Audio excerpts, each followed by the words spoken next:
Finally रोना धोना करते हैं खत्म, क्योंकि आज का एपिसोड आखिरी एपिसोड है रोने धोने के लिए। क्योंकि कल के एपिसोड यानी कि अनुपमा सीरियल का एपिसोड कल से होने वाला है धमाल, यानी लड़ाई यानी कि जंग शुरू होगी और किसी की कुर्बानी फिर से होगी। मतलब फिलहाल के एपिसोड में जो एंड में दिखाया गया है, जहां पे काव्या के बच्चे को रिक्शा से धक्का दे दिया गया है, क्योंकि अब अनुपमा ने जंग शुरू कर दी है अपने बेटे को इंसाफ दिलाने के लिए। और जिसका वो बेटा है, वो एक उसका बाप जो है वो बहुत बड़ा है, उसके बाप के घर पे पहुंच चुके हैं। उसका बाप जो बोल रहा है कि तुम सारे परिवार वाले गलत कर रहे हो हमारे साथ। बोला गलत तो तुम्हारे बेटे ने किया है मेरे बेटे के साथ, अब तो बारी तुम्हारे लोगों की है। उसकी वजह से पूरे घर पे इफेक्ट आएगा। एक ऑटो वाला काव्या को हॉस्पिटल ले जाने की जगह पे रास्ते पे ब्लैकमेल करेगा कि सोनू का केस वापस ले लो, वरना एक बेटा आप लोगों ने खोया है, दूसरी बेटा भी खो दोगे आप लोग। और काव्या को रक्षा से दे देता है धक्का, जहां काव्या सड़क पे गिर जाती है और जोर से चिल्लाती है प्लीज हेल्प मी। अब इस सड़क पे उसकी कौन हेल्प करेगा, आई डोंट नो।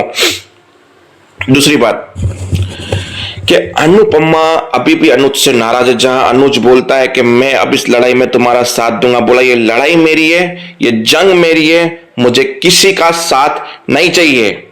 मतलब अनुपमा और अनुज के बीच में दूरियां तो कंफर्म ही है।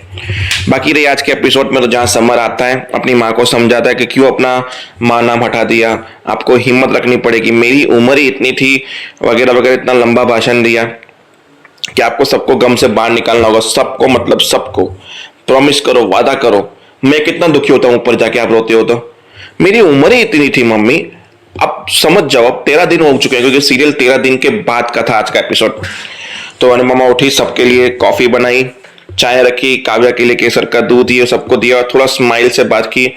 जहां बाप बोली कि तेरा गम तो सबसे ज्यादा था और तू इतनी जल्दी ठीक हो गई। बोला मानती हूं मेरा गम इतना ज्यादा है, कभी ठीक नहीं होगा क्योंकि मैं मां हूं। पर मेरा समर मेरे सपने में आया, उसने बोला कि मैं कितना दुखी होता हूं ऊपर, आप जब रोते हो तो। जब मेरी उम्र इतनी लिखी थी मैं चला गया, पर अब तो आप सबको बाहर आना पड़ेगा ना, सदमे से काम करना पड़ेगा, आगे बढ़ना पड़ेगा। सबकी हिम्मत बढ़ाई अनुपमा ने और बोला कि आगे बढ़ो। किंजल को भी भेज दिया ऑफिस, तो किंजल 13 दिन के बाद ऑफिस की, जहां परी बहुत रो रही थी। ये सबको तो संभाल लिया अनुपमा ने। बोला डिम्पी को कैसे, डिम्पी को भी मैं संभालूंगी। तो डिम्पी अपने कमरे से बाहर ही, जब परी रो रही थी, परी को संभाला और परी को अपने कमरे में ले गई। इस बहाने डिम्पल भी 13 दिनों के बाद कमरे से बाहर आई। सब कुछ नॉर्मल हुआ, सब कुछ अच्छा अच्छा हुआ।